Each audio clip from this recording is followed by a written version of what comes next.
جانو T V کے ناظرین السلام علیکم دوستو، اگر اللہ تعالیٰ کی ذات انسان میں کوئی کمی رکھتی ہے تو دوسری جانب اسے اضافی خوبی بھی عطا کرتی ہے جو اسے عام انسانوں سے منفرد بناتی ہے۔ اگر وہ انسان اس خوبی کا صحیح استعمال کرے تو دنیا میں اپنا خاص مقام بھی حاصل کر سکتا ہے۔ آج ہم آپ کو ایسے ہی شخص کے بارے میں بتانے جا رہے ہیں جو بہنائی سے محروم ہونے کے باوجود ویڈیو گیمز کا بے تاج بادشاہ کہلاتا ہے۔ تو چلیے دوستو ویڈیو شروع کرتے ہیں۔ سیوین اسپین سے تعلق رکھنے والے ویڈیو گیمر ہیں۔ سیوین 6 سال کے تھے جب کینسر کی وجہ سے ان کی بینائی چلی گئی۔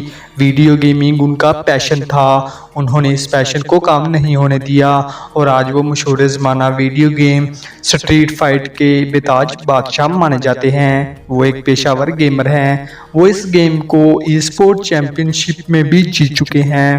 بینائی جانے کے بعد سیوین نے اس گیم کو اکیلے کھیلنا سیکھا۔ ان کا کہنا ہے کہ اس گیم میں ہر چیز کی آواز الگ ہے، اسی لیے انہیں آواز سے پتہ چل جاتا ہے کہ مخالف کریکٹر کیا کر رہا ہے اور اب ان کے کریکٹر کو کیا کرنا چاہیے۔ وہ اس گیم میں اتنے ماہر ہیں کہ 2017 میں اسپین میں ہونے والی گیمنگ چیمپئن شپ میں انہوں نے ورلڈ کلاس گیمر موساشی کو ہرایا تھا۔ اس فتح کے بعد اب وہ گیمنگ کی دنیا میں اپنا خاص مقام رکھ رہے ہیں۔ ڈاکٹرز کا کہنا ہے کہ دماغ کا ایک ہی حصہ آواز اور منظر کو پروسیس کرتا ہے۔ ایک وقت میں 2 کام ہونے کی وجہ سے یہ حصہ آواز کو بہتر طریقے سے پروسیس نہیں کر پاتا، لیکن سیوین کے ذہن کے اس حصے کو صرف آواز کو ہی پروسیس کرنا پڑتا ہے، لہٰذا وہ اپنی پوری قوت کے ساتھ آواز کو پروسیس کرتا ہے اور سیوین کو بہتر نتائج حاصل ہوتے ہیں۔ اسی لیے وہ عام انسان کی طرح آواز کا استعمال کرتے ہی ویڈیو گیمز کھیلتے ہیں۔